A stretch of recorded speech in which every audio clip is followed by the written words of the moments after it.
दोस्तों, ईश्वर को ढूंढने के लिए उसे महसूस करने की जरूरत है। वो हर शख्स में बसता है। ये आप पर निर्भर करता है कि आप उसे देख पाते हैं या नहीं। आइए समझते हैं इस कहानी के माध्यम से। 7 साल के बच्चे ने एक बार माँ से पूछा, माँ क्या हम भगवान से मिल सकते हैं? तब माँ ने कहा, हाँ बेटा, जिस दिन तुम सच्चे मन से ईश्वर की खोज करोगे उस दिन वे तुमसे मिलने जरूर आएंगे। यह कहते हुए माँ ने उसके सिर पर प्यार से हाथ फेरा। बच्चे के दिमाग में यह बात बैठ गई। वह रोज इसी बारे में सोचने लगा।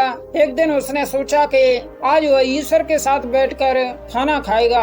उसने 4 रोटियां बांधी और घर बिना कुछ बताए वह एक और चल पड़ा। चलते चलते बच्चा बहुत दूर निकल गया। सुबह से शाम हो गई। थकान और भूख के कारण उसका बुरा हाल हो गया। तभी उसे कुछ दूरी पर एक तालाब नजर आया। तालाब के किनारे पर कोई महिला बैठी हुई थी। बच्चा उस महिला की ओर देखा। उसकी उम्र 70-80 साल रही होगी, लेकिन इसके बावजूद उनकी आंखों में गजब की चमक थी। वह महिला भी उसे देखकर मुस्कुराई और प्यार से उसके सिर पर हाथ फेरा। बच्चे को लगा जैसे वह इस सुनसान जंगल में उसी का इंतजार कर रही थी। बच्चा वहीं पर बैठ गया। तभी उसे अपनी भूख का एहसास हुआ। उसने थैले से रोटी निकाली और खाने लगा, लेकिन अगले ही पल उसे अपनी गलती का एहसास हुआ। उसने एक रोटी बुजुर्ग महिला की ओर बढ़ाई और मुस्कुरा कर बोला, माँ रोटी खाओगी? यह देखकर महिला की झुर्रियों वाले चेहरे पे अजीब सी खुशी आ गई और आंखों से खुशी के आंसू बहने लगे। यह देखकर बच्चा बोला, तुम क्यों रो रही हो माई? क्या तुम्हारा कोई सामान खो गया है? तब महिला बोली, नहीं बेटा, ये तो खुशी के आंसू हैं। और उस महिला ने बच्चे के सिर पर हाथ फेरते हुए कहा, आज मेरी हर इच्छा पूरी हो गई। यह सुनकर बच्चा मुस्कुरा दिया। उसने अपने हाथ से रोटी तोड़कर बुजुर्ग महिला को खिलाई। यह देखकर फिर से महिला की आंखों से आंसुओं की धार बह चली। उसने भी अपने हाथ से बच्चे को रोटी खिलाई और उसे दुलार किया।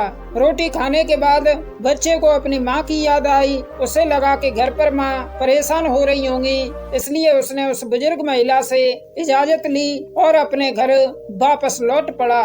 बच्चा जब अपने घर पहुंचा तो माँ दरवाजे पर ही मिल गई। उसने बच्चे को अपनी गोद में उठा लिया और उसे जोर जोर से चूमने लगी।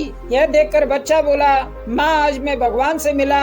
मैंने उनके साथ बैठकर रोटी खाई। मैं बहुत खुश हूँ माँ, मैं बहुत खुश हूँ। उधर वह बुजुर्ग महिला जब अपने घर पहुंची तो उनकी खुशी देखकर घर वाले हैरान रह गए। उनके पूछने पर वे बोली, मैं 2 दिन से तालाब के किनारे अकेली भूखी बैठी थी। मुझे विश्वास था कि भगवान आएंगे और मुझे अपने हाथों से खाना खिलाएंगे।